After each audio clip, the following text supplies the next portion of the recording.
Very interesting debate. Sadly, the information that APC has succeeded in acquiring 75% of the Senate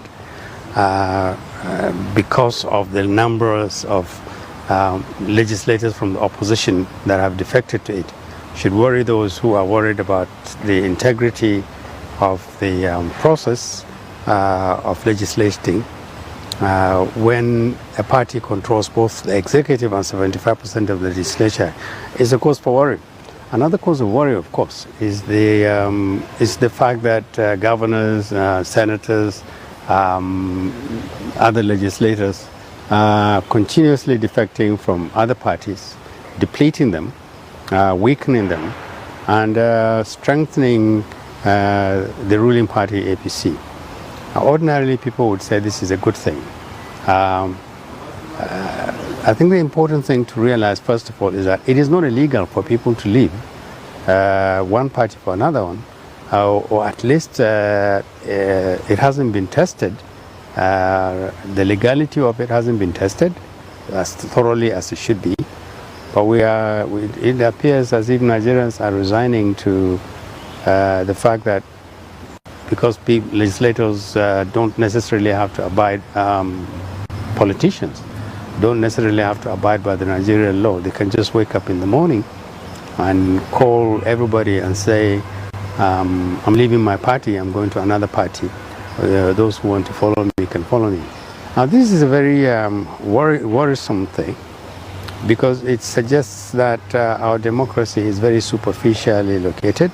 And is located only within the politician. It has nothing to do with the people who voted for these politicians who are defecting, the people who need to be consulted, the people whose consent needs to be acquired, engaged by the politicians. And above all, we have to worry about the fate of the Nigerian democratic system. Those who blow the whistle and worry about the fact that it is possible that we are in the process of creating a one-party state may not entirely wrong in their understanding of the situation. My own view about this is that we haven't seen the end of this drama. Clearly, the opposition is weak and is weakening. But it's not necessarily weakening because of the transactional nature of APC people who are moving from PDP and other parties to the APC. It is worrisome because the opposition doesn't appear to have fixed itself in a situation where it can say to Nigerians, don't worry about politicians who move with their mandates and your trust and their confidence, and they just change parties. A politician that wakes up in the morning and says, I'm PDP in the morning, but in the evening I'll be APC, will betray you. And that's a fact. If he can betray a party that gave him a mandate and a ticket to be, the people don't mean anything to him. His party people don't mean anything to him. It's about him and him alone. Those kind of leaders shouldn't be supported, but we haven't gone to a point where an opposition is now saying to Nigerians exactly what this represents. It represents an abdication of responsibility on the part of elected people who would leave their parties, the parties that give them support, the parties that give them platforms, the parties that give them votes, and then they move on. We should worry about these kind of politicians. Again, the opposition needs to look at itself. Just how much is it doing to reduce this attrition by the APC against them? The PDP has been crippled, very, very badly crippled, by both internal issues as well as the assault from APC itself.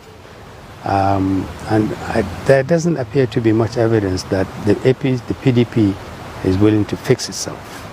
The other opposition, the ADC, itself has massive problems. Nigerians don't know yet what it stands for, and that is a very unfortunate thing, because a party that wants to provide a different type of leadership, to create a different type of Nigeria by now, ought to be identified with more than just the ambition of those who are running it. They could say what they will do about corruption. They could say what they could do about insecurity. They could say what they can do about nepotism and a nation where a huge amount of money is invested in one part of the country and other part of the countries are underdeveloping. But the ADC has not done so, and it doesn't look as if it is ready to do so. So there's very little that you can identify the ADC with, other than that it is a vehicle, it's a vessel for the ambition of those in the front line of the party. So in a way, the APC is gloating over the fact that it is eating up the opposition. There's a huge price that it has to pay, because by the time it schemes off huge numbers of opportunistic and, to be honest, irresponsible politicians, it has to deal with its own problem. It will be Nigerians against the APC. If the opposition is not likely to be a threat to the APC,